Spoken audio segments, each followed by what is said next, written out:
with the Bosch IDS Ultra Inverter Ducted Split Heat Pump. Engineered for extreme cold, this advanced system ensures efficient heating down to minus 13 degrees Fahrenheit and offers seamless cooling for year-round comfort. Powered by Bosch's inverter technology and featuring low GWP refrigerant, the IDS Ultra is designed to meet modern energy needs while offering unmatched reliability in any climate.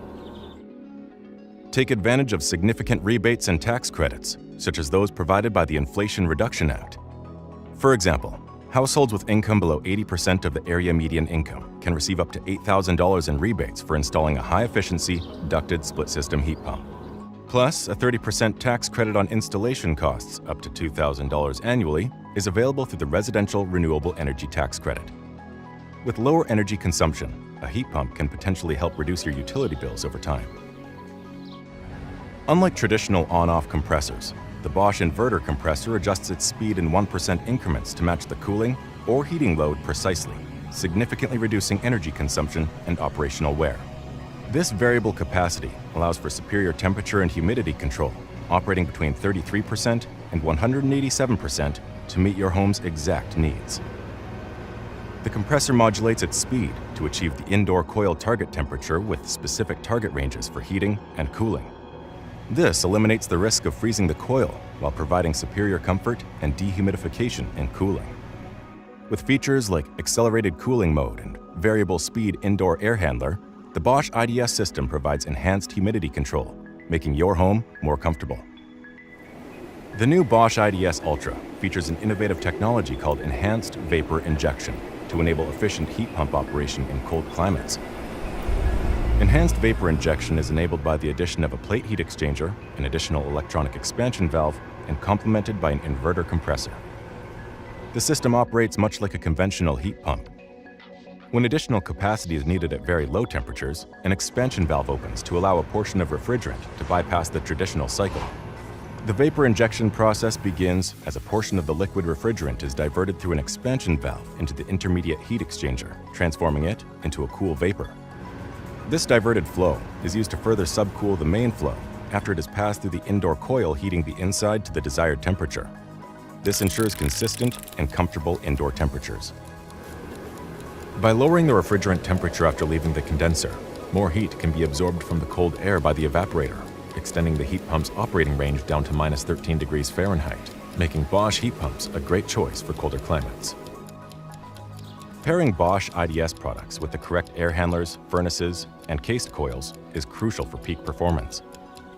Bosch IDS systems are designed to work with most 24-volt AC thermostats, seamlessly pairing with a variety of third-party air handlers and furnaces, ensuring broad compatibility and installation ease. Always consult Bosch's model compatibility charts and installation manuals to ensure proper system matching and optimal performance. Our certified expert installer network is ready to assist with installation if needed. Designed with contractors in mind, installation and maintenance are streamlined, ensuring seamless integration and longevity while meeting the demands of homeowners and builders.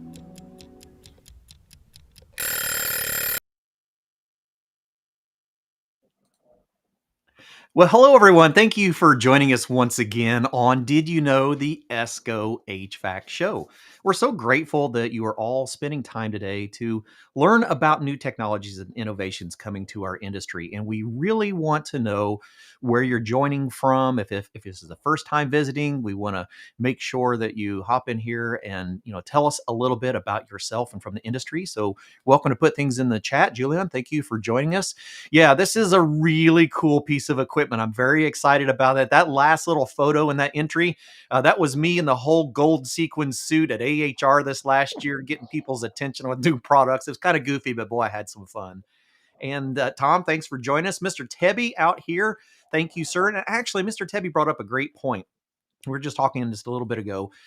Now that we're into the new year of our show, we want to get your input. We want to know the things that you've enjoyed about the show, the things that need to have a little bit of improvement, topics that you would like to have covered. So I'm going to throw out, let me grab over here to the QR section. You can grab that link and copy and paste if you want, or you can just grab that QR. Oh my goodness, I'm sorry. Let me grab that over to the side.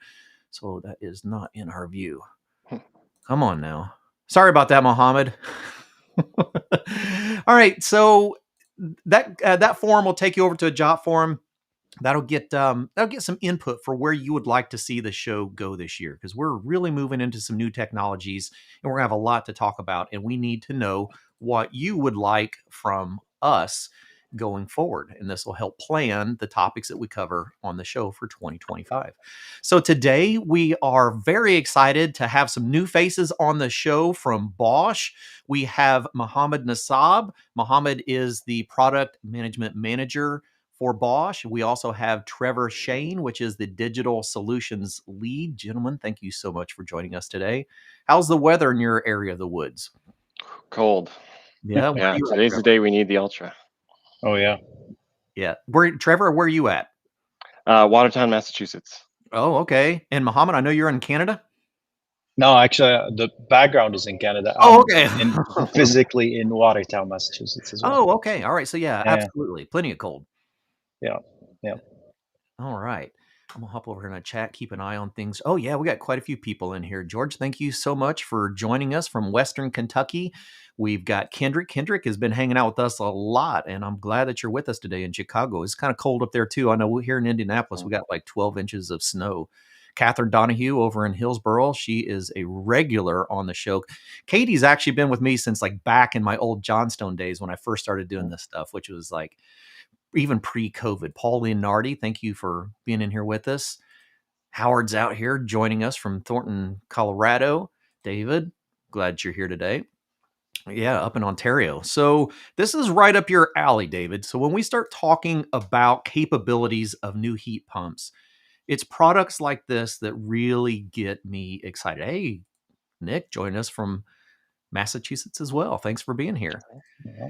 Right. As technology changes, we are really starting to push our envelope. And I know I almost burn out that whole automotive comparison, but it really is very similar, right? When we made the transitions from a lot of those mechanical controls on our internal combustion engines into automations and controls and algorithms that were using pressure transducers and temperature thermistors, we could take a product that was functional and decent and improve its performance very significantly. And that's really what we're starting to do. Hey, Chip, hey, glad that you're joining us today from Kalamazoo.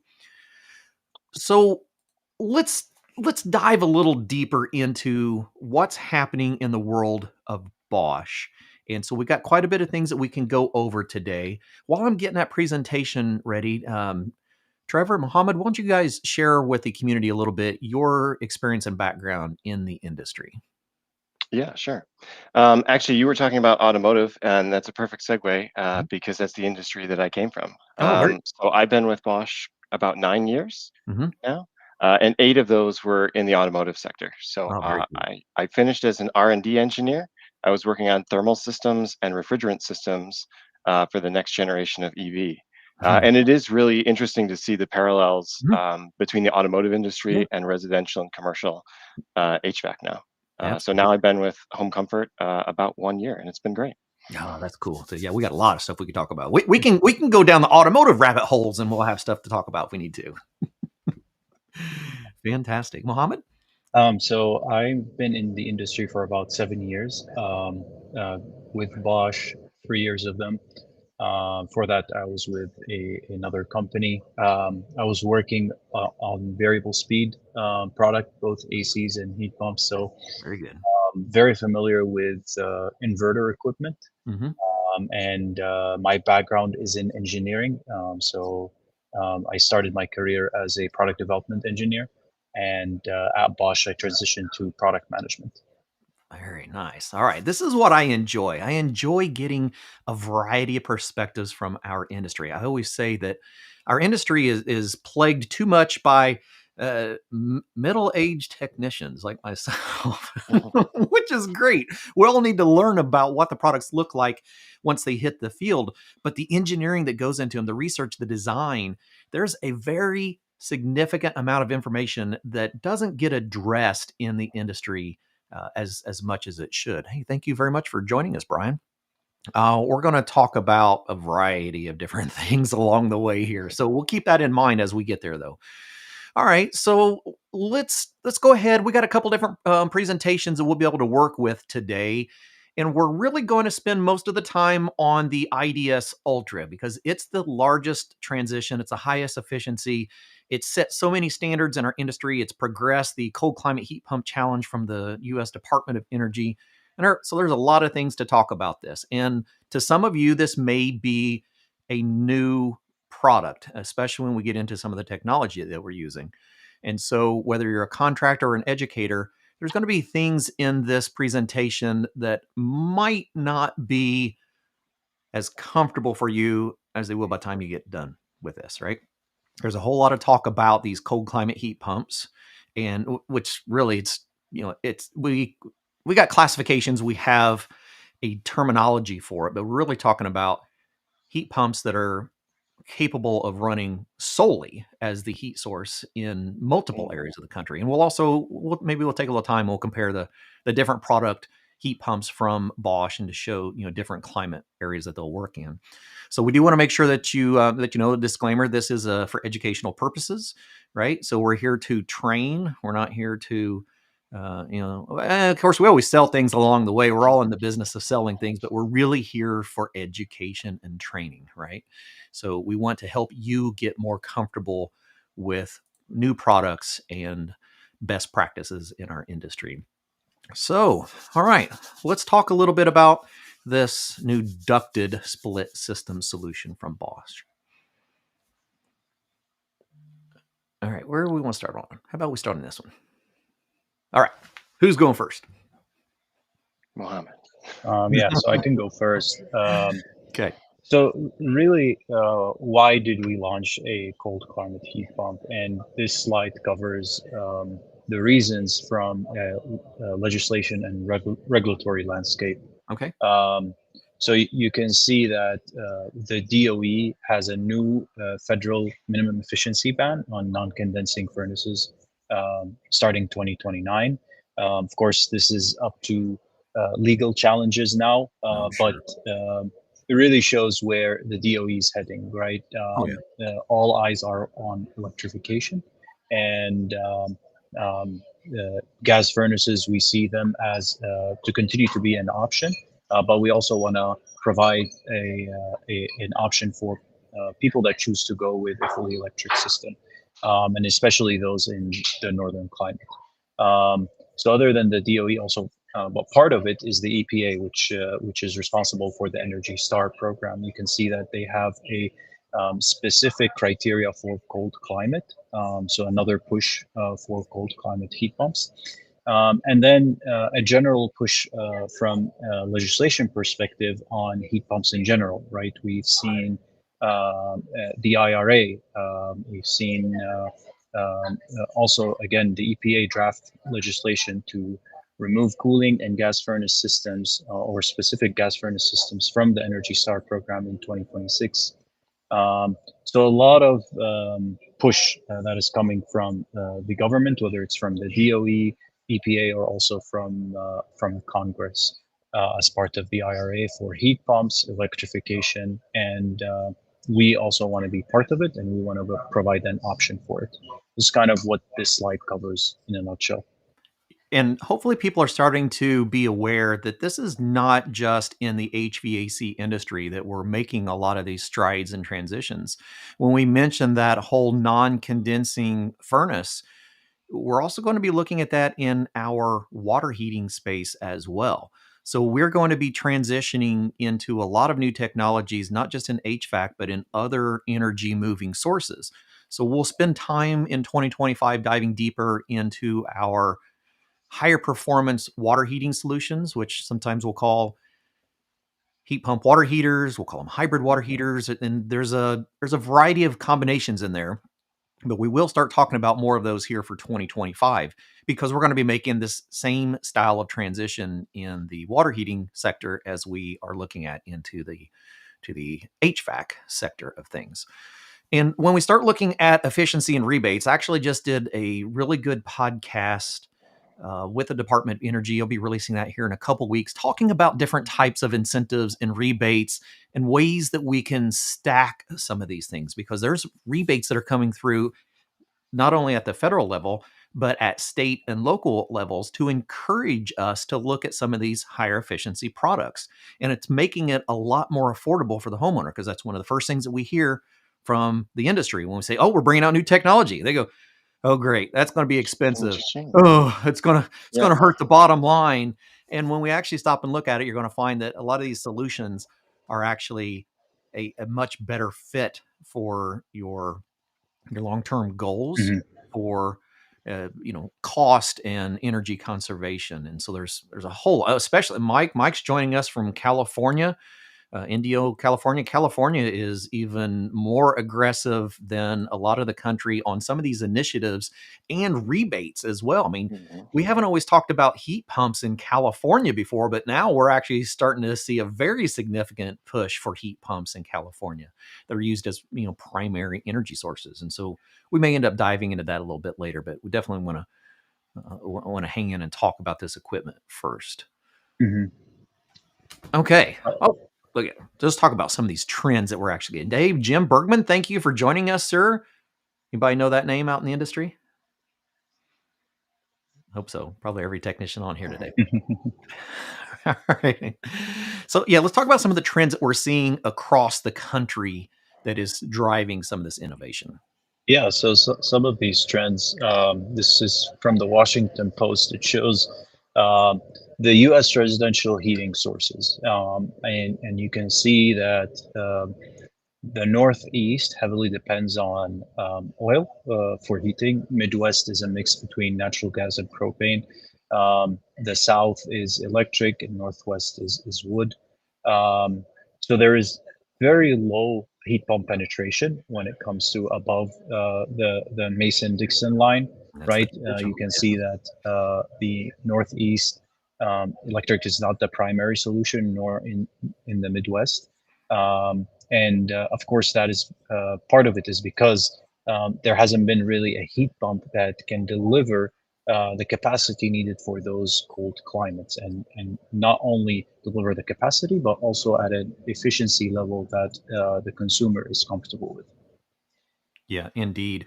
We look at particularly some of those southern areas that were using electricity as, dominant energy sources. We can go down through Florida and, talk about heating sources in Florida and find that there are traditionally have not been a lot of heat pumps in Florida because the usage of heat wasn't as excessive. And so we have a lot of electric resistive heating used in these areas, straight electric furnaces with AC. And so when we start looking at energy use and energy demand, we are starting to put a pretty significant impact to energy consumption on our electric grid. And so now we have consumers looking at it as an opportunity, going, I've never had a heat pump in the past, but now I can actually start looking at, a new form of heat that is a fraction of what I would have been spending for my heating use previously. And we're going to see a lot more of that, especially in those southern areas. Places that traditionally didn't look at heat pumps as their heating source are, and that's why we wanted to, to talk this heat pumps for all climates, because now we're starting to look at all climates being good candidates for heat pumps. Now, are they the right candidate for a cold climate heat pump? Well, we'll talk about that, because maybe it depends on what you're looking for, what type of equipment you're investing into, and the technology that comes along with that one. All right. So, anything else on this slide that we want to dive into? I think that's all just showing the picture. Um, there is an opportunity here, right, for electrification, and it clearly shows where heat pump penetration is or has been in previous years, and where it's been uh, lacking. Yeah, absolutely. Tom Leck, thank you for joining us. Glad to have you here with us. HVAC TV, grateful that you're joining us today. Yeah, good afternoon to you, Tony.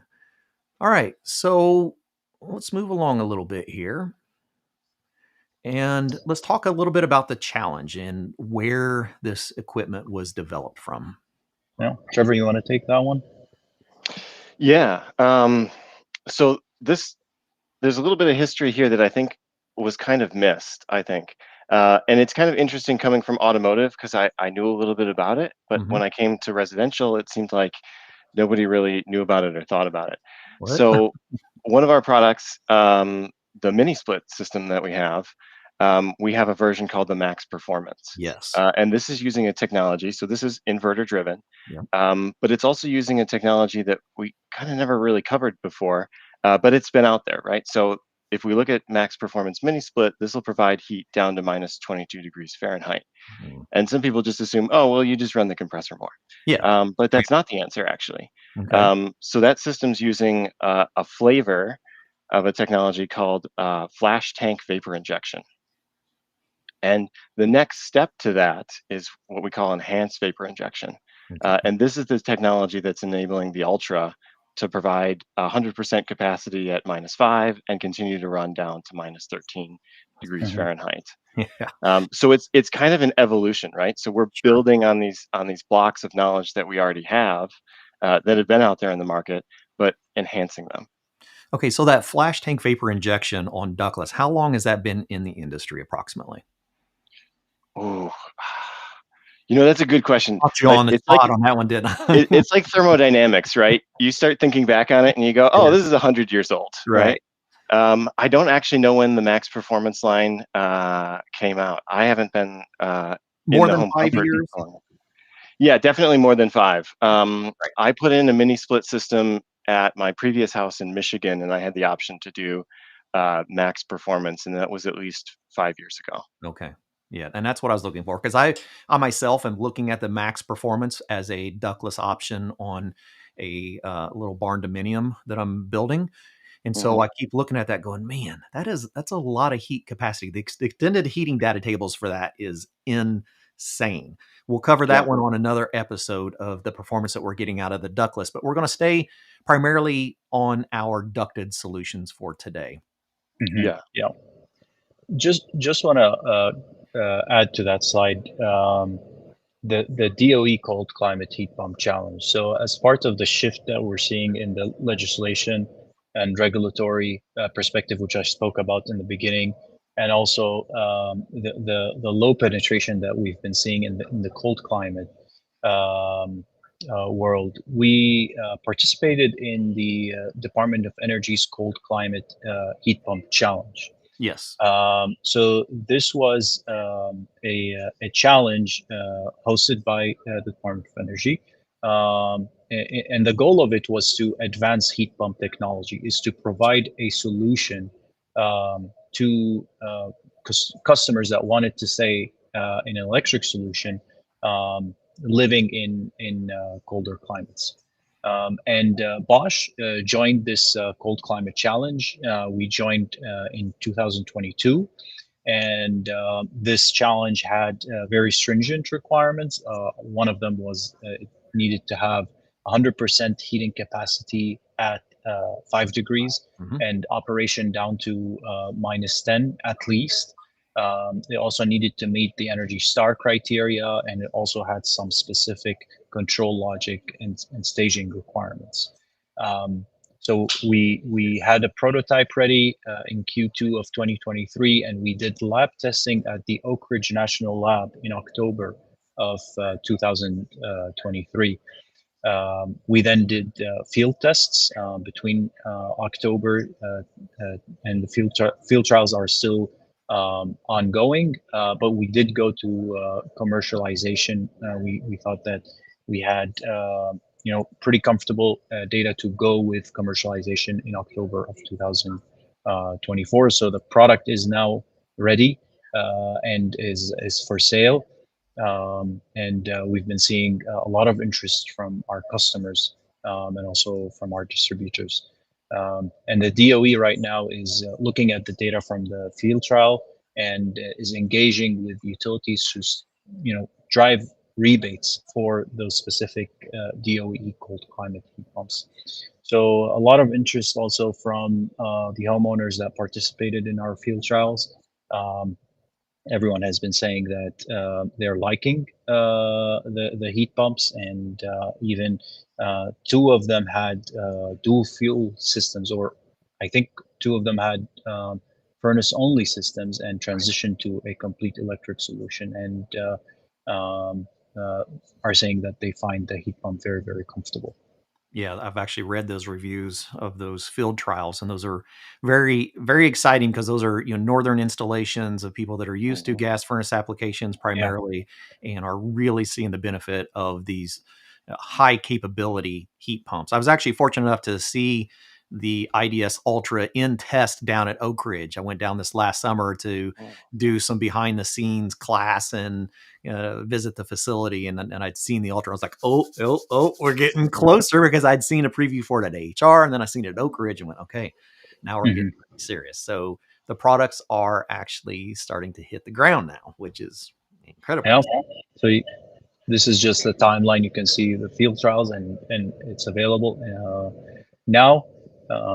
These are some of the features. So as I said, the main one here is that it's providing 100% heating capacity at 5 at a 2.1 COP. A lot of times you see heat pumps that are providing capacity, but at an efficiency that is very low. This heat pump is very efficient at low ambient temperatures. And we did not forget about cooling. So it's achieving a 19 CO2 also in cooling. Very and cool. It's able to go down to minus 13 Fahrenheit. If the temperature drops below minus 13 while the heat pump is operating, the heat pump will continue to run. It will not stop at minus 13. If it shuts off, it won't come back on until it's at minus 13. But if it's already on, it will continue down. And at the Oak Ridge National Lab, we saw it continue to go down to minus 25 even. Really? Okay. Yeah. That's good to know. So And if you're at minus 25, you're going to need heat. You're not going to stop calling. You're going to have multiple sources of heat. Yeah. Yeah. Well, that's really good to know, because I was kind of concerned with that number, because I just did a cold climate heat pump comparison looking at different pieces of equipment and capabilities at sub-zero temperatures. And there wasn't a whole lot of test data. There was some from AHRI, and I noticed in the extended heating data tables it stopped at minus 13. I'm like, wait a minute. I am pretty positive that they were running that unit down like closer to minus 20 when I was at Oak Ridge. And so that makes sense. So if it's already running, so my compressor is already warm, recirculating oil, then I can continue to run down lower than minus 13. So once it gets to its set point and shuts off below minus 13, it's not going to come back on until it reaches minus 13, and then it can reestablish the cycle. Oh, yeah, and of course, if you're living in such climate, we expect that you have also electric backup, right, to handle that situation. So that covers it. Okay. Yeah, that's great. Okay. So I can work on my tables now and go, there's more, but it's going to be in a slightly different style. Yeah, it will eventually shut off of course, we have protection. Reliability is very important to us. So if it hits a suction pressure limit, the compressor speed will limit itself, and it really depends on the condition, the installation. At the lab, we didn't see it shut off at minus 25, but everything depends on the install, right? Sure. So. All right. So when we start talking about capabilities of heat pumps, remember there was a time when we looked at balance points of a system completely based on our heat gain, heat loss. Now we actually start re-looking at our balance point from an efficiency perspective. Because if we look at this particular unit at 5 degrees, I'm still putting out 100% capacity, and I'm doing that at a COP of 2.1, so 210 times more efficient approximately than electric resistive heating alone at 5 degrees. And so what we previously looked at as a BTU balance point is really starting to get challenged now by efficiency, because with this particular unit, I would look at that at 5 degrees and go, okay, I've still got enough capacity. Let's just keep on running until I get down to a mix of my heat gain, heat loss balance point and my energy efficiency balance point. These units are really pushing the boundaries of capabilities for heat pumps more than we've ever looked at in the past. And so it's kind of exciting. I get real intrigued when I see the technology and how much it's changed. We just had a comment that came in a while ago from RV10 Flyer, was going to be looking at a 15 SEER after all the snow is done from RE Michael. Well, I would like to challenge you to kind of relook at things, because here we have, that would be the light. So if we're looking at that Mm-hmm. 15 SEER, you would be looking at an IDS light that is rated down to 3 degrees Fahrenheit, right? Well, let's look at our other options, especially as we start approaching this ultra. So let's talk about some of the differences in operating ranges within this different groups of heat pumps. Yeah, so you can see we provide heat pump for all climates, right? If you live in Florida, you don't need a cold climate heat pump, and we have an option for that. So we have a full range of heat pumps for all climates. If you live in a northern climate, take a look at the Ultra. If you live in Florida, take a look at the Light plus Premium. If you live in a state that is driven by rebates, then the Premium would be a very good option. So really an option for everyone. And this is what we strive to achieve, inverter technology, right? They're all inverter driven. So very efficient heat pumps. Feel free to give them a try. Yeah, and I really like the way that you describe these features of the units, because it challenges a norm in our industry that I personally have been challenging most of my career. Traditionally, when we were looking at sizing that outdoor unit, we sized it based on cooling capacities. That was the primary focus. When we start talking about these incredibly high heat capacities at ultra low temperatures, we are now challenged to relook at our pieces of equipment, particularly from the heating side. So, where we would have at one time selected a heat pump based on cooling capacity, now we can relook at our heat pump options based on heating capacity, because many of these units can be installed in, like, say, if I got a 5-ton unit, that's 5-ton in heating, but in cooling can actually be limited by RPSs to run on a smaller duct design system. Right. And so we're going to see pieces of equipment that can produce more heating capability than they do cooling capability. And people go, what do you mean? I was like, well, let's just sit down and look at an extended heating data chart and we'll actually show you. So the capacity of these things are very, very, very, very good. So Paul had a question. Very good point, right? So when we start seeing temp drops with the lower temps, absolutely. So we're going to start seeing, when you look at those charts, you'll see our drops in BTU capacities as we start reducing. But the beauty of an inverter is that many of these inverters are not maxed out at heating capacity at 47 degrees, right? They're maxing out at heating capacity when they start getting down into these, 10 degree and 5 degree. So where we traditionally would think of a heat pump, especially like a single stage or a 2-stage, when it's in heating, it's just maxed out. And so we continue to lose BTUs as the temperature drops because we don't have as many BTUs outside to transfer, right? Our compressor's at a fixed speed. When we start getting into inverter technology, I don't need to be running at 100% capacity at 47 degrees. So my BTU rating at 47 degrees may actually be significantly lower than it is at 15 degrees, because we can start re-ramping that compressor to meet the actual BTU loads that we need. So when we look at those extended heating data tables, don't be a bit surprised to see more heating capability at 5 degrees than you have at 47 degrees. Mm-hmm. Depending Yeah, on. and actually, that was a question that came up, and somebody asked me maybe a few weeks ago was, "Wait, why is it lower over here?" And I was Yeah, like, "Well, you're not going to need it there. exactly. So run the compressor lower, run it more efficiently." Yeah. And so when we look at those capacities, you'll see cooling capacities and heating capacities, like cooling capacity at 95 and heating capacity at 47 being significantly lower than heating capacity at 5 degrees, and go, wow, how am I doing that? Well, we're doing that with more advanced technology like our inverter driven compressors and our advanced vapor injection. So maybe this is a good time for us to swing over to that next slide. Unless there's some things that we still want to cover on this one. Good to hear. Okay.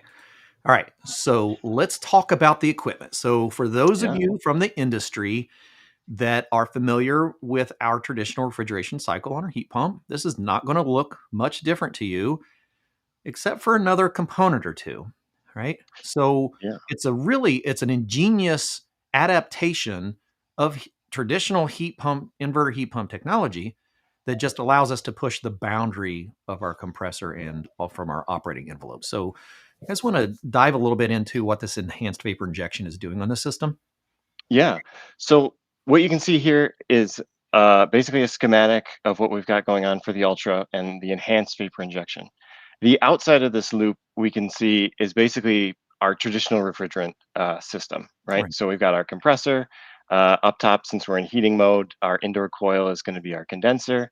And then eventually we'll go to EEVA, that's our expansion device, and then we're going to go to the evaporator, the outdoor unit, right? And we understand the way the refrigerant cycle is going to work in this case. And I would definitely recommend anybody who wants to dive deeper into this topic, the pH diagram is really kind of the holy grail. Is understanding that really unlocks the magic here. But so what we're going to do is we're going to go through the condenser just like we normally would. And we've got a set point for the indoor temperature for how hot we want that coil to be. And that's really driven by the customer demands, right? We want to maintain comfort for them. We want to maintain satisfaction. We want to ensure that we're providing them comfortable heat. So we don't want to sacrifice that. But what we do want to do is we want to increase our capacity at really low temperatures. And if we look at a pH diagram, what we really want to do is expand the width of it. And essentially, one way to do that is to increase our subcooling past the condenser. Okay. We don't want to do it in the condenser because that's going to decrease our outlet temperature. Transfer. Right? Yeah. Mm-hmm. Yeah. And our heat transfer is going to diminish as well. So we don't want to do that. But we have this clever way of what we're going to do is we're going to split the flow. So we're going to take most of the flow and continue on the main cycle. But we're going to take a small portion out of it. And I would say kind of rule of thumb-ish, if we were running this at max, we maybe pull out 10%. Oh, okay. No, All right. no more than 10-ish. Okay. And what we're going to do with that is we're going to send it through an expansion device. This is going to be EEVC. So this is an expansion device for this loop. And we're going to take it to an intermediate pressure and temperature. And then what we're going to do is we're going to cross this through a plate heat exchanger. And this is going to go counterflow with our main flow. And essentially what we've done is we've chilled this extra little bypass, right? And we're going to boil it off by crossing it with our main flow. And that's going to increase our subcooling. And it's actually going to increase our subcooling beyond, let's say, room temperature, right? If we had an infinitely sized indoor condenser, indoor coil, the best we could ever do is room temperature or whatever our return area is. Sure, absolutely. We can't get any better than that. Right. But in this case, we can get a little bit better than that. And that's what we're doing. And now when we go through our main expansion device, we're further to the left on the pH diagram, which means our outdoor unit can absorb more heat. And that's where we're really buying back that efficiency and buying back that increased capacity. So we're really just adding a third metering device in our plate heat exchanger. And so for someone who is new to this ultra low temp environment, it's really not super significantly different. Yeah, we're going to have control algorithms. It's going to be monitoring things a little bit different, but we're still just using pressure transducers, temperature thermistors. We're doing all the calculations in our control boards. So physically, we're really not overcomplicating the circuit. We're simply adding an additional refrigeration circuit within our network to bring some additional cooling back into our compressor. Yeah.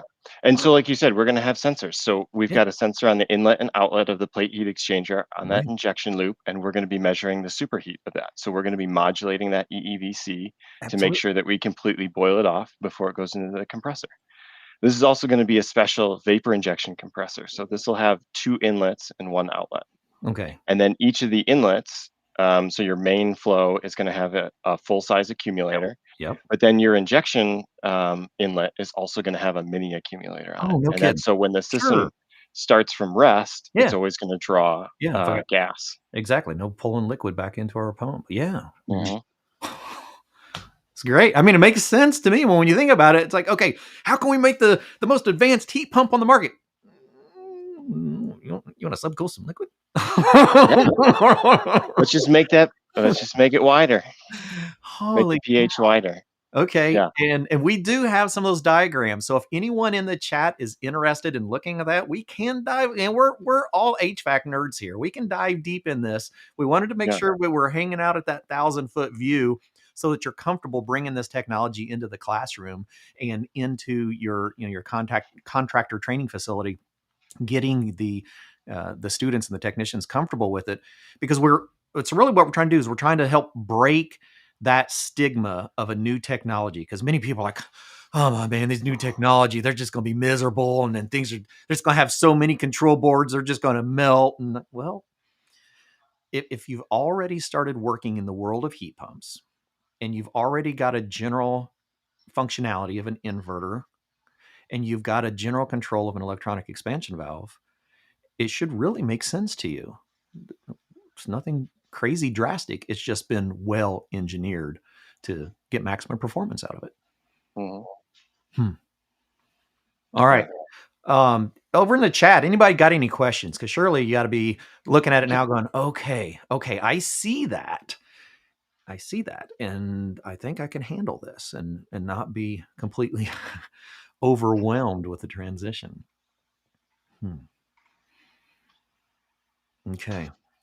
What do you think? I hope we haven't stumped everybody. I know. Oh, okay. Well, I mean, the video at the beginning did an excellent job of showing it too. And that is really so we took the CAD from the inside of the unit, and we worked with the animation team to animate that whole process. yeah. Too. So that's really what it looks like. And it's a fantastic animation. I'm actually trying to see if we can utilize that in some training going forward. This is a good moment for me to go back and regroup on that just for a second. For those that weren't with us at the beginning of the show, this is a really, really good animation to take a peek at. So I'm going to replay the intro. I'm also going to throw some QR codes out here for people to take a look at things. One in particular is, how do heat pumps work in cold climates? All right. So this is a resource from Bosch that you should go take a look at. They'll dive a little bit deeper into some of this, give you some product information. If you want to learn more about the IDS Ultra in particular, here's a good link for that. And I'll come back with some other QRs for some refrigerant guides, A2L guides, and some IRA information as well. But I think we'll hop back over there. Oh, one more came in. I see a valve ahead of the EEV. Yeah, sure. Let's talk about that solenoid just a little bit before we hop Yeah, up. that's an excellent question. So when we're at moderate temperatures, or even when we're in cooling mode, so Yeah. the way this is positioned, this is always on the receiving side of the indoor unit. So when you're in cooling mode, this is something that we're not going to need, Yeah, we don't need it. right? Yeah. And the refrigerant flow would be reversed. Yeah. So what we're going to do is we're going to close that solenoid valve to ensure that no refrigerant is going to go through there. And that ensures that we don't have to use all of the capacity cranking down EEVC to close, because those valves are going to have some amount of leakage anyway. So we're going to take and close that solenoid valve for the cooling mode, but also at certain temperatures for running the heat pump, you don't need that extra capacity, right? We talked about it before. You're not going to be running necessarily at 100% duty cycle for the inverter. Exactly.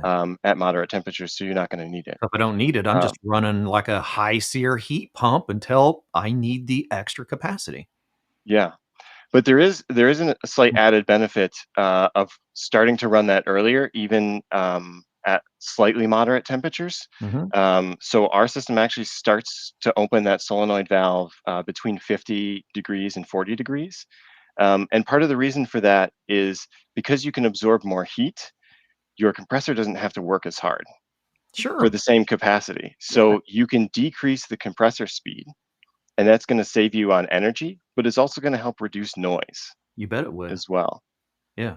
And then we're bringing some cooling back to the compressor, so we're maximizing the life of the compressor. Man, I'm glad we did this. This is a really good conversation. Okay, so be thinking about the community. Be thinking about some questions that you want. Put them in the chat. We're going to hop back over, go through that animation real quick. It's about 3 minutes or so. It's not very long, and that'll let you see the working of it a little bit better. And then I'll see you all here in just a couple minutes.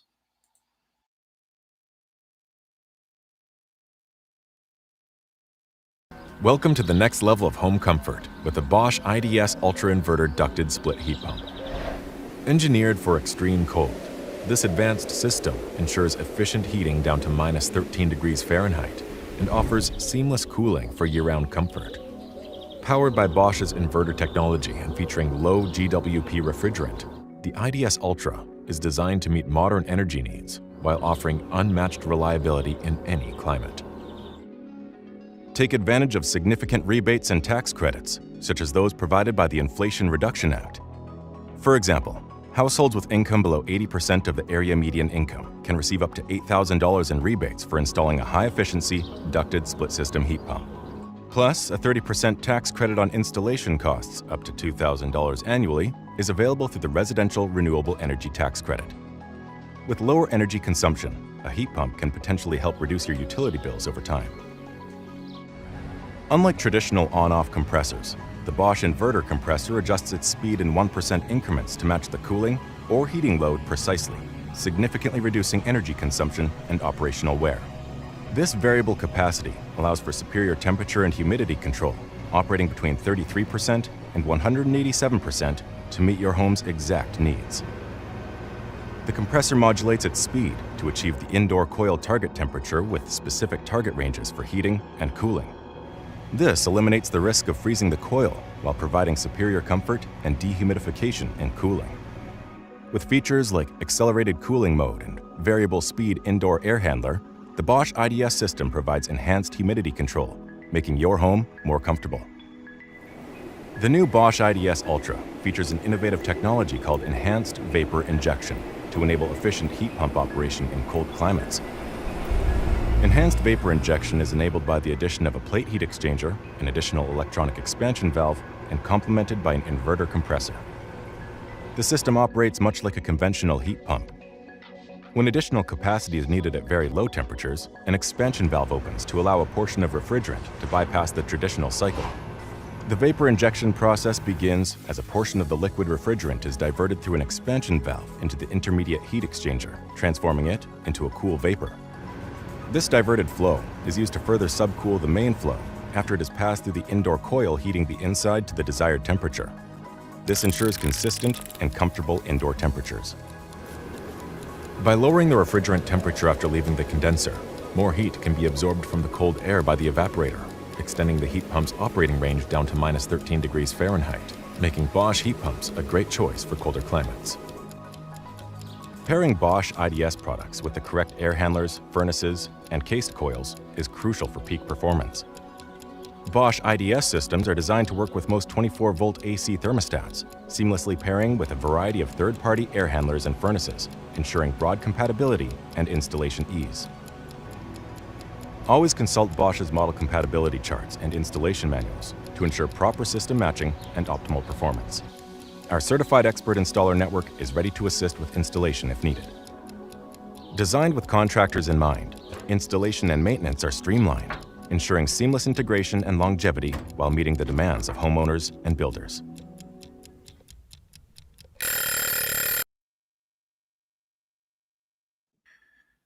I love that diagram. I mean, when you look at that video and this diagram hand in hand, it's just it's beautiful. It's very simplistic, but very efficient. Yeah, thanks. And I'm very excited to see this come to the industry. I do have one question. As a controls nerd, Mm-hmm. when I watch this video, I hear something that I wanted to ask some questions about. With the target temperature, evaporator target temperature, is there any means of adjusting that for like dry mode or changes to the evaporator target temperature, like in cooling mode? Mohamad? So the evaporator temperature, specifically for um, dry mode and humidity, we have humidity control Yeah. that is specifically for this heat pump. So this heat pump comes in communicating. Yep. So when there is a call for dehumidification, it knows and it adjusts its blower speed and its compressor speed accordingly. So according to what the dip switch on the blower is, it adjusts that in order to maximize the comfort and reach the humidity set point that is called on by the homeowner and the thermostat. Mm.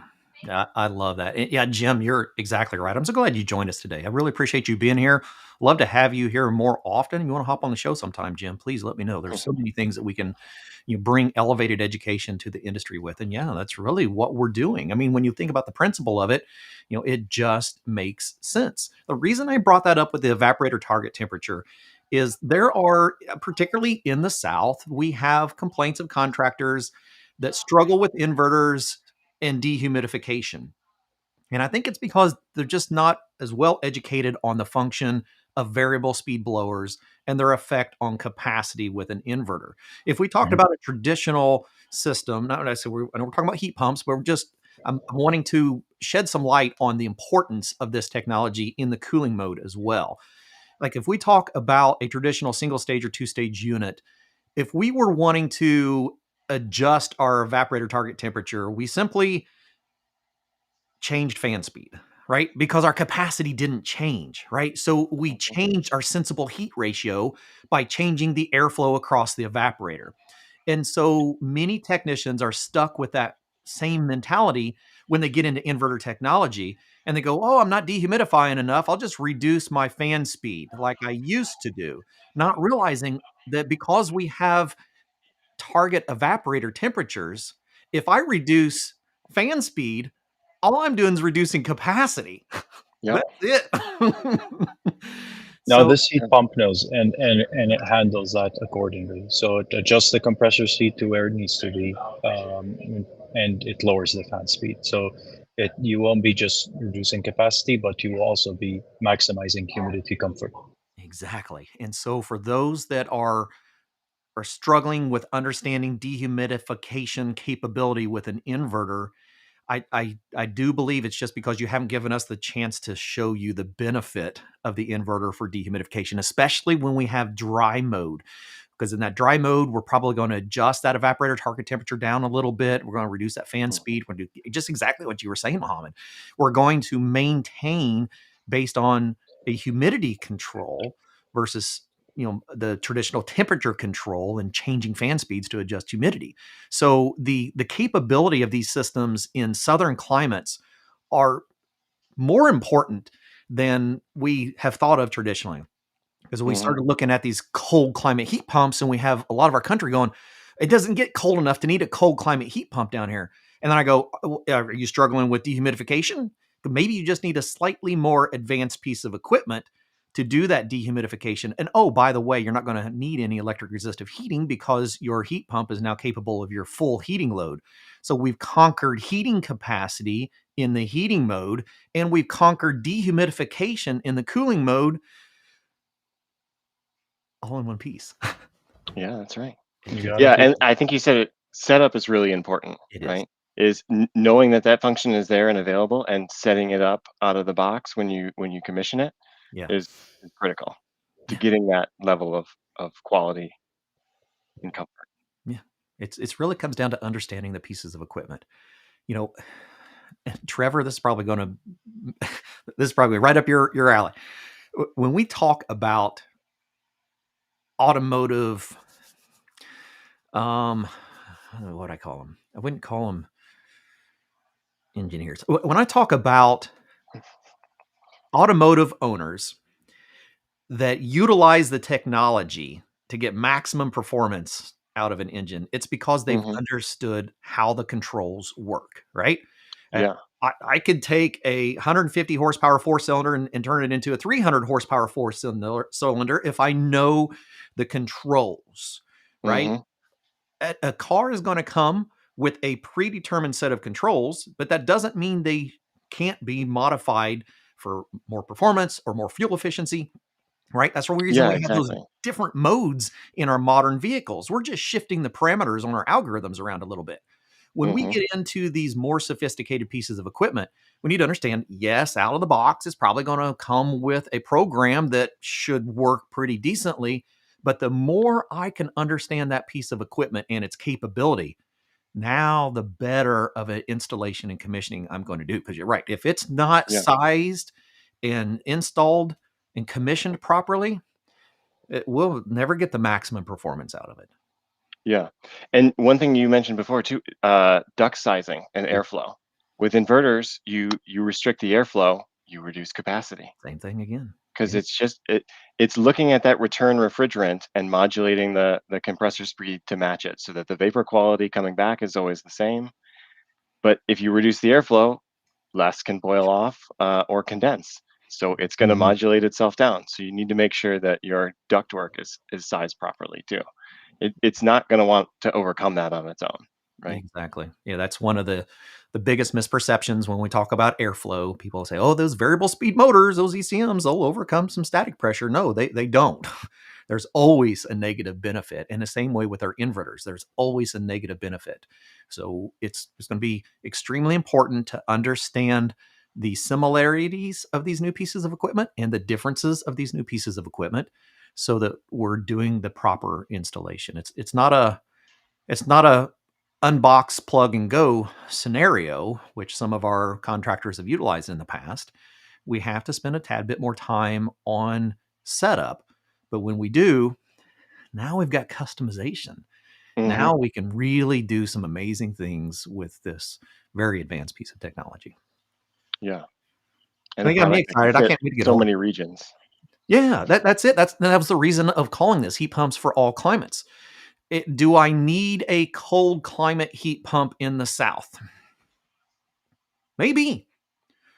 Maybe If there could be some benefit. Yeah. absolutely, if I'm looking for a piece of equipment that I can get rid of my electric resistive heating and I can have a unit that can handle my heating capacity and my cooling capacity with incredible dehumidification capability, maybe Mhm. that cold climate heat pump actually is the best option for you. But it's important to compare all of them, to have an understanding of what we're working with and to know that any climate that you're in, there is a solution. And Bosch has provided solutions all the way from that 15 SEER all the way up into our new IDS Ultra. Mhm. So Mhm.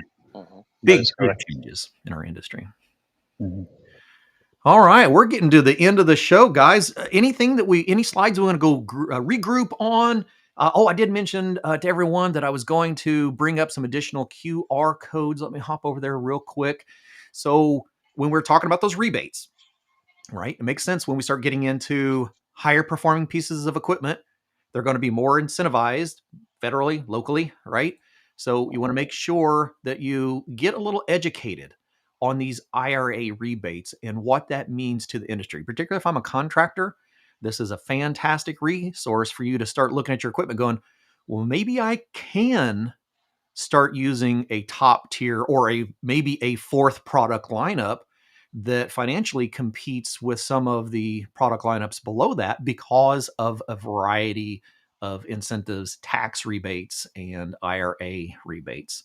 And as we make this transition into A2L refrigerants, I know Bosch has been utilizing R454B. So for those contractors that are just now starting to be caught with their pants down that R410A is going away, which they do, we're still getting these calls. What do you mean 410A is going away? Well, yeah, God. it's pretty well gone. we're, Mhm. we're dwindling down the supplies now. So if you need to get more familiar with the Bosch R454B transition into equipment, we have the A2L refrigerant change guide. And so those are good And resources and references for you. don't forget your left-handed adapters, tank adapters. Exactly. Buy 5 of Mhm. them, right? Yeah. I would If probably you're a have, counter guy, make sure you yeah. offer them. Get Yeah. shakes with that. Yeah, it's an important piece to have. When I look at adapters, I've still got, I'd have to dig for a second, but I've still got all of my 100-pound tank adapters from when I was doing commercial refrigeration. People are like, well, why do you got 4 or 5 of them? I was like, because I may It have happens. 2, and then next week I might have 3, and then I might get lucky and find the 3 that I lost a couple of weeks ago. And so they're not expensive, they're worth having, or look into having a dedicated manifold set where you're utilizing hoses. I know NAVAC is doing some specific A2L hoses that already have the left-hand threads on them with a orange indicated hose, so you have a separate manifold set. I personally, as a technician, would have a separate A2L manifold set, but that's not required. It is an optional item from the industry. Mhm. All right. Let's any additional resources. We'll make sure we get everyone over to Bosch homecomfort.us. Learn a little bit more about Bosch products. Gentlemen, anything else we'd like to cover while we're here? No, I think we're good. Yeah. All good from my Excellent side. questions. Love the Yeah. crowd. I mean, Yeah. there's so many things that we can dive deeper into. I mean, I'm going through those Mhm. slides going, not everyone out there realizes that on that second set that we use, like 2 or 3 slides, there's actually 33 slides just in that deck. I mean, that's a whole show. And I know Phil Yeah. Raines from your team is wanting to do an episode and dive a little bit deeper into the vapor injection side and start looking at it from the technician perspective. What does it look like when I peek my head in there? We've seen some animations, but we'll dive Mhm. a little bit deeper into that along the way. And if there's any other questions or comments from the community, we definitely love I to hear more. I did see one there about hyperheat, and that's pretty analogous to flash tank vapor injection, as an Okay, FYI, which is what you would see in our max performance mini in split. that ductless So it's system. a slightly different flavor, but Yeah, it's the same underlying principle. But there are some differences between the two technologies. yeah. And that 30 point or 30 slide presentation actually does cover that. But that Dive. could take a whole hour to go Oh into yeah, just that topic. Yeah. absolutely. All right. Well, we are right on top of the hour, gentlemen. I appreciate you so much. I look forward to hanging out. Are either one of you going to be at AHR? I I'll be don't. there. He is. Excellent. Definitely. All right. Yeah. We'll have to hook up Mohamad and we'll see what else is coming to the industry. And we'll definitely all regroup in the near future and start diving into some heat pump water heaters and ways that side of our industry is changing. So we're grateful that Yeah. you all joined us today. We're thankful that Bosch is partnered with us for education for the industry to help bring knowledge to the masses. And Yeah. we Thanks will, for having us. yeah, this is great. All right. I don't see any other questions out there. Trevor, Mohamad, thank you for joining us. Yeah. Thank you. Have a great day. Bye.